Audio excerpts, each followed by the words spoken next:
At ngayon po ay dumako tayo sa pagbubulay ng mga salita ng Panginoon at ang ating pagbubulayan ngayon ay itong paksa na patungkol sa bautismo.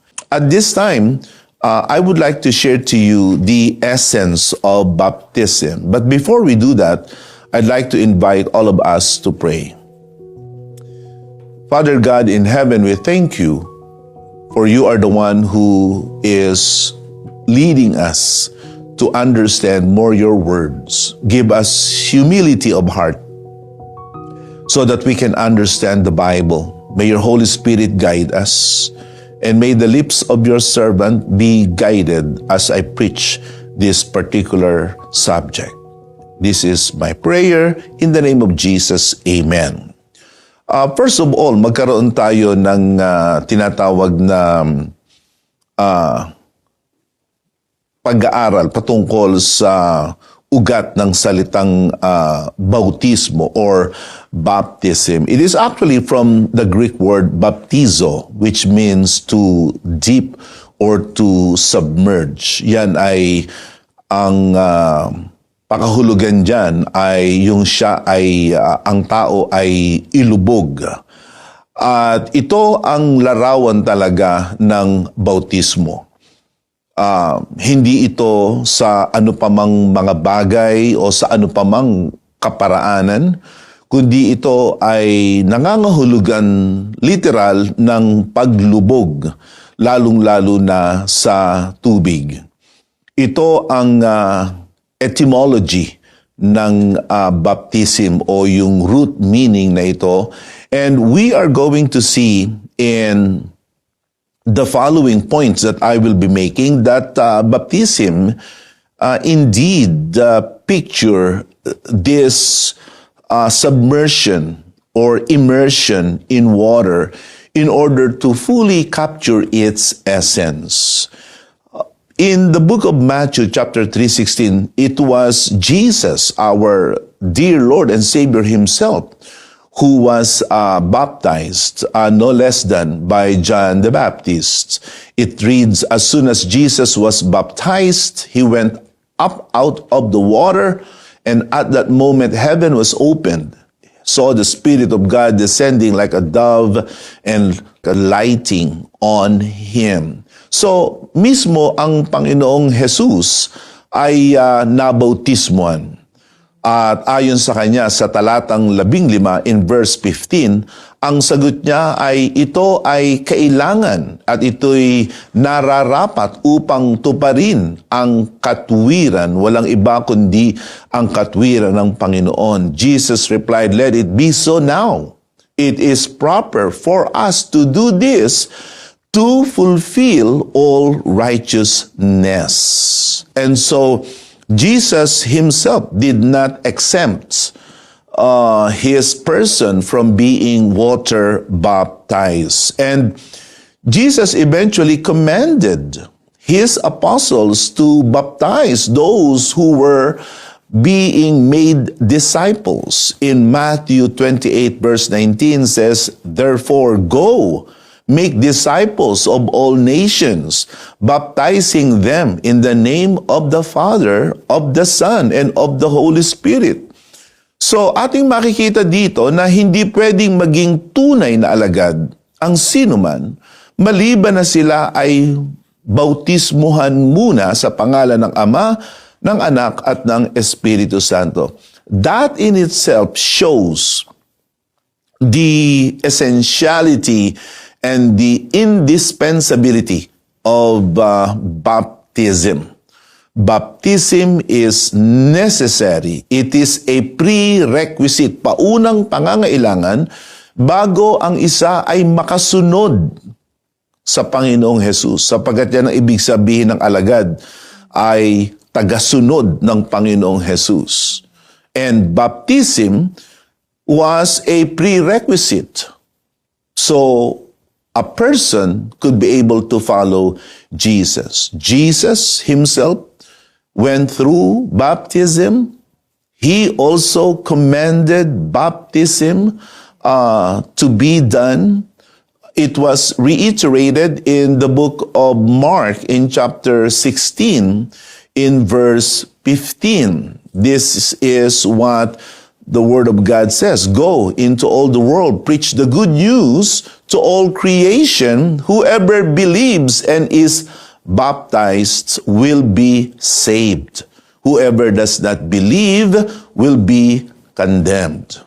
And so it's sufficient to say that baptism is so essential to one's discipleship and even to one's claim to salvation to neglect it. Hindi talaga to pwedeng baliwalain o ito ay maliitin o isa-isang tabi, lalo na sa ating pagsusumikap na maging alagad ng Panginoon at tumanggap ng kaligtasan. Jesus commanded baptism. The apostles taught baptism. In the book of Acts, in chapter 2, in verse 38, it says there, Peter replied, "Repent, be baptized, every one of you, in the name of Jesus Christ, for the forgiveness of your sins, and you will receive the gift of the Holy Spirit." The answer of Peter was actually to the question in verse 37. And this was the corporate question of the people. When the people heard this, they were cut to the heart and said to Peter and the other apostles, "Brothers, what shall we do? Ano ang aming gagawin? Ano ang aming dapat ikilos? Ano ang dapat na maging tugon namin dito sa Ebanghelyo, sa mabuting balita na aming narinig na iyong ipinangaral?" Ang sagot ni Pedro, "Magsisi at magpabautismo ang bawat isa sa inyo in the name of Jesus Christ for the forgiveness of your sins, and you will receive the gift of the Holy Spirit." Kapag ka ang tao ay magsisi at magpabautismo, tatanggapin niya ang kapatawaran ng kanyang mga kasalanan. Kapatawaran ng kanyang kasalanan. At pagkatapos na siya'y mapatawad sa kanyang mga kasalanan, pagkatapos na siya'y malinis sa pamamagitan ng kapatawaran ng kanyang kasalanan, ay tatanggapin niya ang kaloob ng Espiritu Santo. Napakaliwanag ang kahalagahan ng pagpapabautismo na ito'y kailangang gawin kaakibat ng tamang pagsisisi. Jesus practiced it or observed it. He commended it. The apostles also taught it. And now, the early believers, the early batch of followers of Jesus submitted to baptism. In the book of Acts 2:41 says, "Those who accepted his message were baptized." 3,000 were added to their number that day. Those who accepted his message. In other translations of the Bible, ang sabi, those who believed. Those who believed what Peter said were baptized and added to the church that day about 3,000 in all.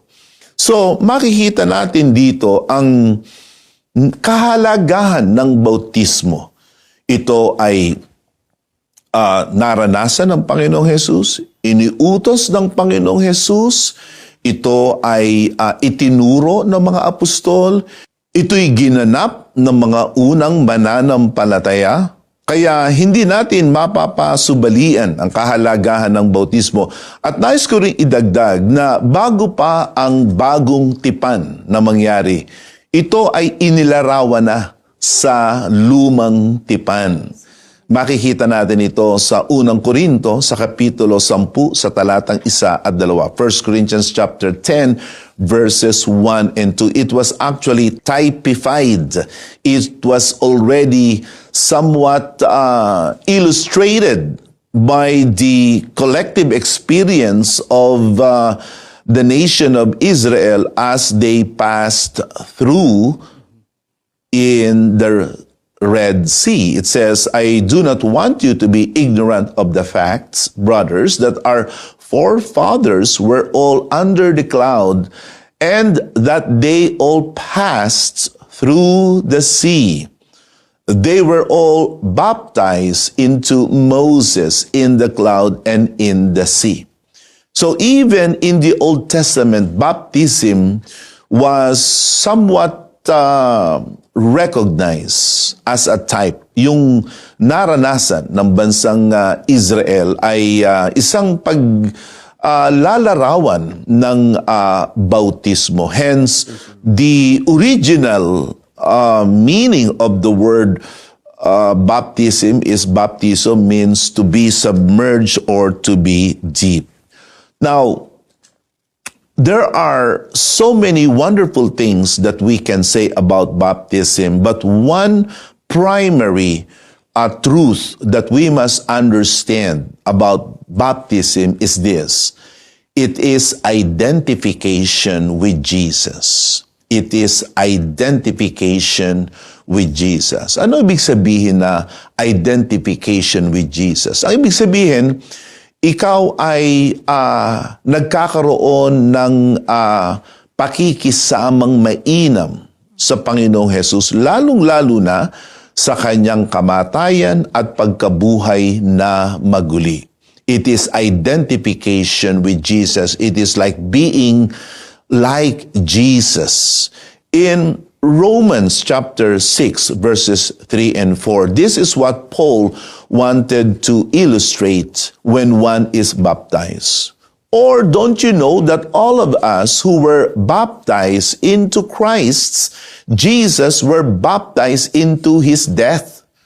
Pag pala tayo ay binautismohan, lalong-lalo na tayo ay ilubog sa tubig, yan pala ay naglalarawan na tayo ay kasamang namatay ng Panginoong Jesus, especially during the time disciples who were deceased and those who have died were actually buried.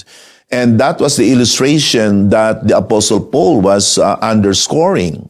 Don't you know that all of us who were baptized into Christ Jesus were baptized into His death? In the next verse, it says, we were therefore buried with Him through baptism into death. Kaya sa bautismo, kailangang ilubog. At ang buong tubig, habang ito ay nangingibabaw sa buong katawan ng taong binabautismohan, yon ay paglalarawan kung papaano ang isa'y inililibing na kasama ng Panginoong Jesus sa kanyang kamatayan. Kaya alam natin, ang nililibing ay tinatabunan ng lupa at walang anumang bahagi ng katawan ng inilibing na makikita. We were therefore buried with Him through baptism into death, in order that just as Christ was raised from the dead through the glory of the Father, we too may live a new life. So, pagkatapos sa ilang napakaikling sandali ng tao ay mabautismuhan at ilubog sa tubig, siya ay iaahon kaagad. At yon ay nagpapahayag at naglalarawan sa napakagandang paraan ng pagkabuhay na maguli ng Panginoong Hesus. Kaya ang binabautismuhan sa sandali na siya'y ilubog sa tubig at siya'y iahon, yon ay naglalarawan ng kamatayan at pagkabuhay na maguli ng ating Panginoon. And that is our first ever acts of identification with Jesus. Everyone must start with baptism. In the book of Galatians 3:27, here's another picture that best illustrates what baptism is. All of you who were baptized into Christ have clothed yourselves with Christ. All who were baptized into Christ have clothed yourselves with Christ. Ibinibihis daw si Kristo. Kaya ang binabautismohan ay nagiging bagong tao na. Siya ay nagmimistulang bago at sariwa at kaaya-aya sapagkat yung kanyang lumang pagkatao ay kanya nang hinubad, inalis, at ibinihis niya na si Kristo.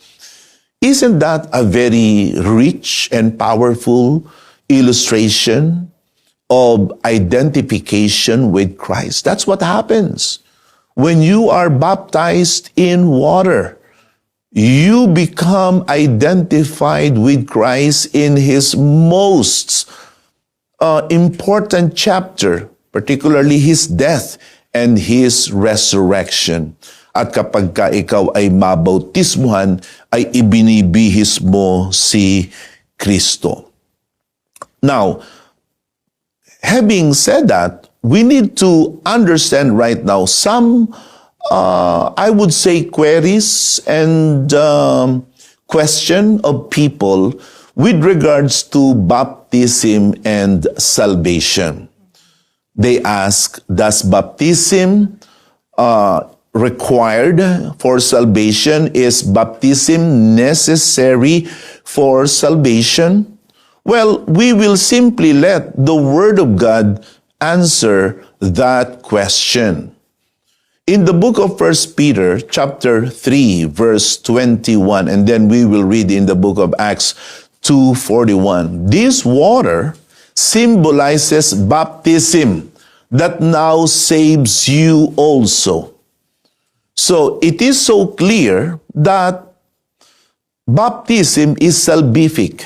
This water symbolizes baptism that now saves you, not the removal of dirt from the body, but the pledge of a good conscience toward God. It saves you by the resurrection of Jesus Christ. So makikita natin dito yung tinatawag na salvific, the redemptive character and element of baptism. It says so there. I'm just gonna let the Word of God speaks for itself. This water symbolizes baptism that now saves you. Not the removal of dirt from the body, but the pledge of a good conscience toward God. It saves you by the resurrection of Jesus Christ. That is the one baptism that is being mentioned in the scriptures, particularly in the book of Ephesians chapter 4 in verse 5. The one baptism. Iisa lamang ang bautismo na dapat ay maranasan ng mga tao, at yung bautismo na yan, walang iba kundi ang bautismong itinuturo ng banal na kasulatan. That is the one baptism being mentioned there. That baptism actually saves. But baptism in itself, sa kanyang sarili lamang, ay hindi ito magliligtas. Kahit ka pa mabautismuhan ng 100 beses at kilala ka na ng lahat ng mga isda o kung ano man na nasa ilalim ng tubig, baptism separate from the death and resurrection of Jesus cannot save. Baptism in itself, separate, detached from one's belief and faith in Christ Jesus, cannot save. But the baptism that is an expression of one's faith and belief in Christ Jesus is the baptism that saves. Kaya ang sabi sa banal na kasulatan sa the book of Acts chapter 2 sa verse 41, those who accepted His message or those who believed were baptized. Kaya sila nagpabautismo sapagkat nauna ang kanilang pananampalataya. Nauna yung kanilang paniwala na si Jesus ay Panginoon at tagapagligtas. Nauna yung kanilang pagsisisi. We read that in the book of Acts in chapter 2 verse 38. Na kung saan ang sabi doon, repent and be baptized, every one of you. So you will notice that baptism is always part and parcel of this overall and collective work of someone who truly repents. Baptism must be done after one has believed and after one has repented. So baptism cannot be disregarded and baptism cannot be dismissed. Now, are we going to say that that is the work of man? Yung ba ay gawa ng tao? Hindi po. Ang pagsisisi ay utos ng Diyos na dapat gawin ng sinumang tunay na nagsisisi at ng sinumang tunay na sumasampalataya sa Panginoon.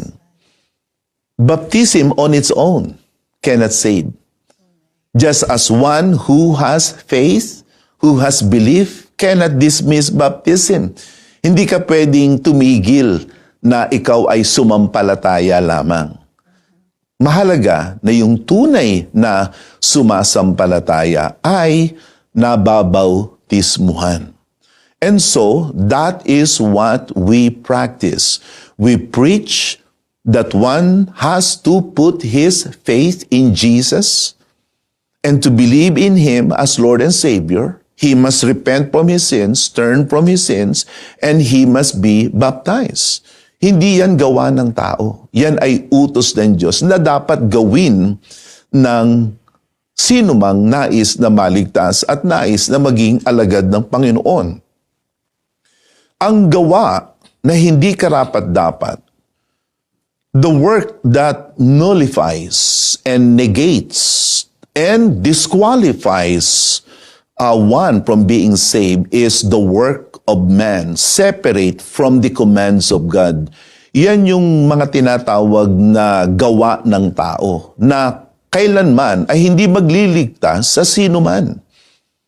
In the book of Ephesians, in chapter 2, verse 8, it says there so clearly, "It is by grace you have been saved through faith. And this is not from yourselves, it is the gift of God." Ang kaligtasan daw ay sa pamamagitan ng pananampalataya, hindi sa anumang gawa, hindi ito galing sa tao. It is not our own meritorious works, it is not by our own righteousness. The same thing is mentioned in verse 5 of Ephesians 2. It says there, "Made us alive with Christ, even when we were dead in transgressions, it is by grace you have been saved." So, none of our works can save us. Walang magagawa ang ating sariling gawa. Ang bautismo ba ay sariling gawa ng tao? Hindi po. Yan ay utos ng Panginoong Jesus. Yan ang kanyang kabilin-bilinan na dapat nating gawin, na kailangan na tayo ay mabautismuhan. Ang Panginoong Jesus ay naranasan ito, ang mga apostol, itinuro ito, ang Panginoong Jesus, iniutos din ito, at ito ay ginanap ng mga unang mananampalataya at ngayon ay patuloy na ginaganap. Pero hindi ito gawa ng tao. Ito'y utos ng Diyos na dapat gawin ng sumusunod sa Kanya. So, we need to therefore separate the work that is done by a man, separate from God's will and commandment, and the work done by someone who obeys God and believes in God. That's why he follows. And so, in Titus 3 in verse 5, maliwanag ang sabi doon na hindi sa anumang gawa natin. He saved us not because of righteous things we had done. That is so crystal clear. Wala tayong dapat gawin para maligtas. Ngayon, ang pagsampalataya ba ay gawa ng tao? Let's say, when I confess, use the power of my speech to confess Jesus as Lord and Savior, is my belief not something that is a work, it is a work. I need to exercise the power of my speech when I submit to baptism. Is it work? It is work commanded by Jesus. Because it says so in Matthew, or I should say in Romans chapter 10, in verse 9, that if you confess with your mouth, so kailangan may gawin ka. Ano sasabihin? Ipapahayag mo. Hindi ka pwedeng maging pipi. Alam na ng Diyos. Hindi. Kailangan mong ipahayag. Ano pa ang gagawin mo? Sasampalataya ka sa iyong puso. Ganun din ang bautismo. Kailangan mong gawin ito. Subalit hindi ito gawain basta-basta ng isang tao. Hiwalay sa utos ng Diyos. Anong utos ng Panginoong Hesus? Kailangan tayo ay mabautismuhan. And when you are baptized, then you will receive forgiveness of your sins and you will receive the gift of the Holy Spirit. Now, siguro narinig nyo na yung katwiran ng ibang mga mananampalataya na sinasabi nila, papaano na yung magnanakaw, yung tulisan na napako kasama ng Panginoong Hesus? Bakit siya ay kinasama ng Panginoon sa langit? Hindi siya nababautismuhan. Well, sino namang pobre ang nakapako ay hindi mo na kailangang bautismuhan yon. But that was an exception to the rule, of course. Hindi naman lagi-laging naulit yan. At ang Panginoon, nakikita ang puso noong tulisan na yon. So He took an exception so that He will receive an exceptional expression of grace. However, subalit, kung titingnan natin ang naging kalakaran sa banal na kasulatan, ay makikita natin na lahat ng sumampalataya ay nabautismuhan. Now, let me also say this, going back to the thief at the cross. Yung thief ba, what was the condition of the thief? Ayaw niya ba o hindi pwede sa kanya? Kasi magkaiba yon. Hindi natin masasabing ayaw niya. Mas malamang masasabi natin, hindi pwede sapagkat siya ay nakapako sa krus. So, ano ang kalakaran sa banal na kasulatan? I would like to submit to you na lahat ng sumampalataya sa banal na kasulatan, lalong-lalo na sa mga eksena na aking bibigkasin, ay lahat sila'y nangabautismuhan sa tubig. Halimbawa, ating makikita dito ang 3,000 people. They were all baptized. Look at that in the book of Acts in chapter 2 in verse 47 or 41. Those who accepted His message were baptized. 3,000 were added to their number that day. 3,000 versus 1 thief at the cross. So, ang susundin natin ay itong ginawa ng 3,000 kaysa itong isang tulisan na nakapako sa krus. The prescriptive act was the 3,000 baptism that happened on the day of Pentecost. Okay? Now, look at that also here in the condition of the Ethiopian Jew in chapter 8, verse 36 of the book of Acts. They traveled along the road, they came to some water. The eunuch said, or the prince said, look, here is water, why shouldn't I be baptized? And then in the next verse, it says there, and he gave orders to stop the chariot. Then both Philip and the eunuch went down into the water, and Philip baptized him. So the 3,000 were baptized on the day of Pentecost. The Ethiopian eunuch was baptized on the very moment he understood the preaching of Philip. And then Cornelius, the Roman centurion, in the book of Acts chapter 10 in verse 48. It says, so he ordered that they be baptized in the name of Jesus Christ. Then they asked Peter to stay with them for a few days. On the very day that very night that they understood the gospel of Jesus Christ, Cornelius and his entire household were baptized as well. The Philippian jail warden in the book of Acts 16:33, at that hour of the night, the jailer took them, washed their wounds. Immediately, he and all his family were baptized. Kaagad-agad, karaka-raka.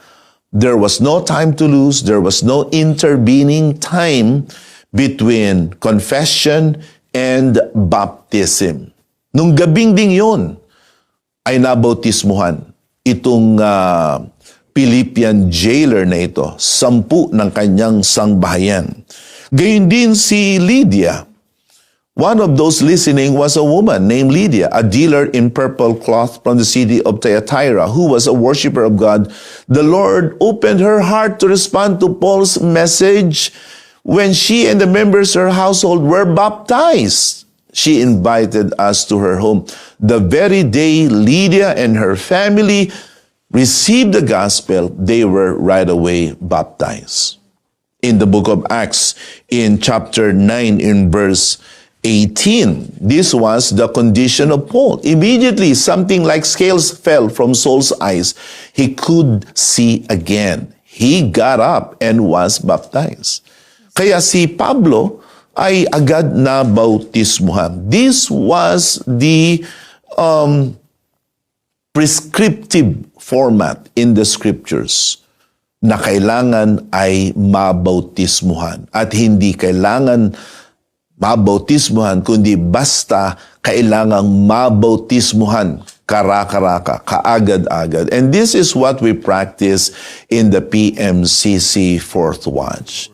If someone believes, repents that Jesus is Lord and Savior, and he repents from his sins, he felt that initial experience of the moving of the Holy Spirit in his or her life, then we receive them in baptism.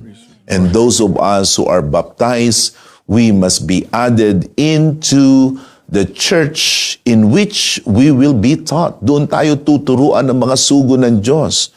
Ang mga sugo din ng Diyos, those who are representatives of Christ, are the ones that must also baptize you, because it is to them the work of baptism was actually entrusted. And they are the ones who will subsequently teach us, train us to follow the commands of the Lord Jesus. Once again, it is my hope and prayer that you have been enlightened in this exhortation. And if you would like to repent from your sins, receive Jesus as Lord and Savior, and be baptized, then you are making the best decision ever in your life.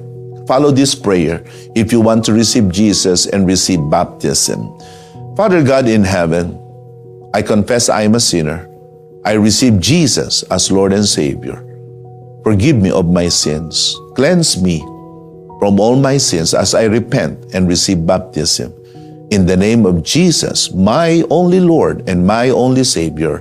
Amen. Once again, thank you for giving me this opportunity to be of service to you. Praise God.